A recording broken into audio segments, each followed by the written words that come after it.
Federación de Periodistas del Perú llegó al Pleno del Congreso, que va a contar con la participación del presidente del Consejo de Ministros, Salvador del Solar, y también del ministro de Economía y Finanzas. Vamos con la nota. Este presupuesto que estamos presentándoles para el año 2020 es una reducción con el compromiso que tenemos y que está en el marco legal vigente de una reducción paulatina del déficit fiscal y un crecimiento del gasto público que sea sostenible. Gracias a la política de recuperación de ingresos que implementamos desde el año pasado, pudimos reducir marcadamente ese déficit a un 2,3% del PBI. Para este año se prevé un 2,2% y para el año próximo el presupuesto ha sido elaborado con un supuesto de déficit de 2% del PBI. Todo esto consecuente con un aumento, repito, sostenible del gasto público que se va a aumentar paulatinamente. El año próximo llegaría a un equivalente del 20,5%. Recalcar que la seguridad ciudadana debe ser siempre una prioridad. Por ello iniciaremos el diseño del programa presupuestal orientado a resultados relacionado con la reducción de la inseguridad ciudadana. Este será el instrumento presupuestal que va a permitir articular las acciones de los principales actores en los 3 niveles de gobierno que participan del Sistema Nacional de Seguridad Ciudadana. Asignado más de 5.605 millones de soles orientados a reducir las brechas de provisión de servicios e infraestructura de los recursos hídricos con fines agrícolas que tengan el mayor impacto en reducción de la pobreza y de pobreza extrema.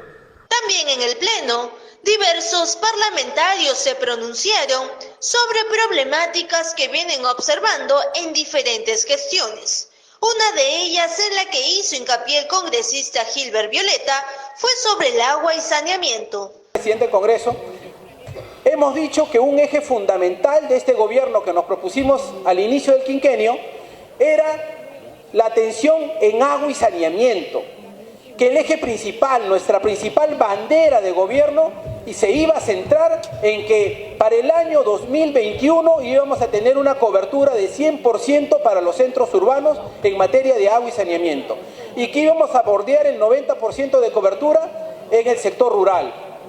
Pero miren qué es lo que está pasando. Esta cifra para mí es preocupante. Cuando vemos cómo se están destinando los recursos al Programa Nacional de Saneamiento Urbano, vemos que hay una disminución del presupuesto de 26,4%. 26,4%, es decir, estamos pasando de 2.437 millones a 1.794 millones, 643 millones menos. Y cuando vemos en el Programa Nacional de Saneamiento Rural, estamos pasando de 2.141 millones a 1.887 millones, es decir, 254 millones menos. Es decir, 11,9% menos de inversión en el sector rural para atenciones de agua y saneamiento.